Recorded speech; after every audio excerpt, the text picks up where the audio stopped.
lavement des pieds et confession des péchés. Enfin, il nous faut encore prêter attention à un ultime détail du récit du lavement des pieds. Après que le Seigneur a expliqué à Pierre pourquoi il doit lui laver les pieds, celui-ci réplique que s'il en est ainsi, il devrait non seulement lui laver les pieds, mais aussi les mains et la tête. La réponse de Jésus, une fois encore, est énigmatique. Qui s'est baigné n'a pas besoin de se laver. Il est pur tout entier. Qu'est-ce que cela veut dire?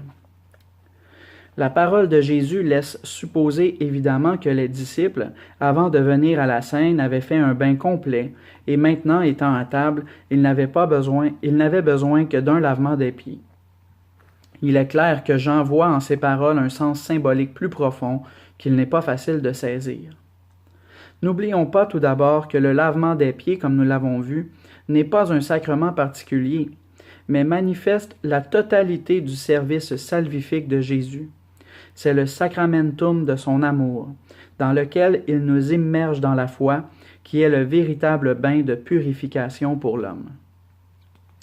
Mais dans ce contexte, le lavement des pieds acquiert cependant, au-delà de son symbolisme essentiel, un autre sens plus concret qui renvoie à la pratique de la vie de l'Église primitive. De quoi s'agit-il?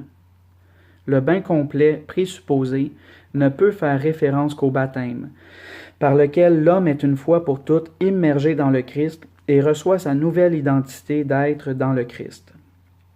Ce processus fondamental, au moyen duquel ce n'est pas nous qui nous faisons chrétiens, mais nous le devenons grâce à l'action du Seigneur dans son Église, est unique.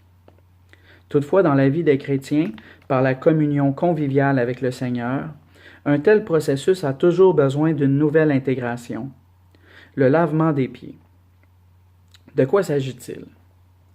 Il n'y a pas de réponse absolument certaine à cet égard, mais il me semble que la première lettre de Jean nous met sur la bonne piste et nous indique quel est le sens. On y lit « Si nous disons nous n'avons pas de péché, nous nous abusons, la vérité n'est pas en nous.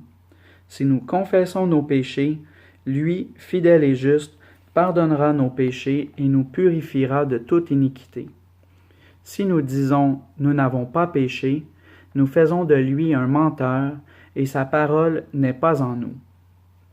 Car même les baptisés demeurent pécheurs et ont besoin de la confession des péchés qui nous purifie de toute iniquité. Le mot « purifier » crée le lien intérieur avec la péricope du lavement des pieds. La pratique même de la confession des péchés, qui provient du judaïsme, est aussi attestée dans la lettre de Saint Jacques ainsi que dans la Didaché.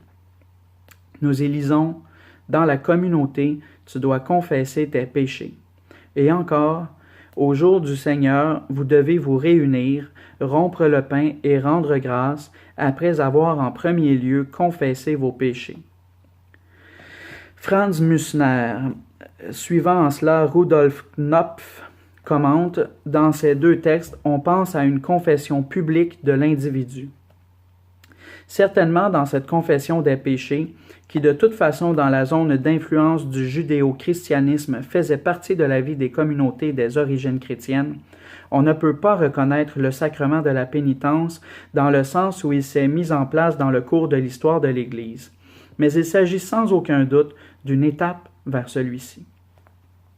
En fin de compte, le noyau central est celui-ci.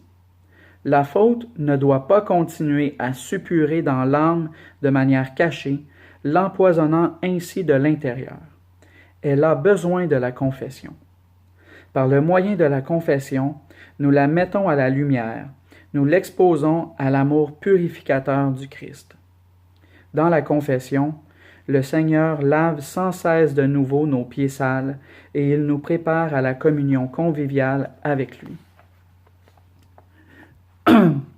En jetant un regard rétrospectif sur l'ensemble du chapitre du lavement des pieds, nous pouvons dire que, dans ce geste d'humilité par lequel se rend visible la totalité du service de Jésus dans sa vie et sa mort, le Seigneur se tient devant nous comme le serviteur de Dieu, comme celui qui s'est fait pour nous serviteurs et qui porte notre fardeau, nous donnant ainsi la pureté véritable, la capacité de nous approcher de Dieu. Dans le deuxième chant du serviteur chez le prophète Isaïe se trouve une phrase qui, d'une certaine manière, anticipe la ligne de fond de la théologie joannique de la Passion. Le Seigneur m'a dit, « Tu es mon serviteur, toi en qui je me glorifierai. » Ce lien entre le service humble et la gloire est le noyau de tout le récit de la Passion en Saint Jean. C'est précisément dans l'abaissement de Jésus, dans son humiliation jusqu'à la croix, que la gloire de Dieu se révèle, que Dieu le Père est glorifié, et en lui, Jésus. Un petit fait du Dimanche des Rameaux, on pourrait dire qu'il est la version joannique du récit du Mont des Oliviers, résume tout cela. Maintenant mon âme est troublée, et que dire? Père, sauve-moi de cette heure. Mais c'est pour cela que je suis venu à cette heure. Père, glorifie ton nom. Du ciel vint alors une voix. Je l'ai glorifié, et de nouveau je le glorifierai. L'heure de la croix est l'heure de la gloire véritable de Dieu le Père et de Jésus.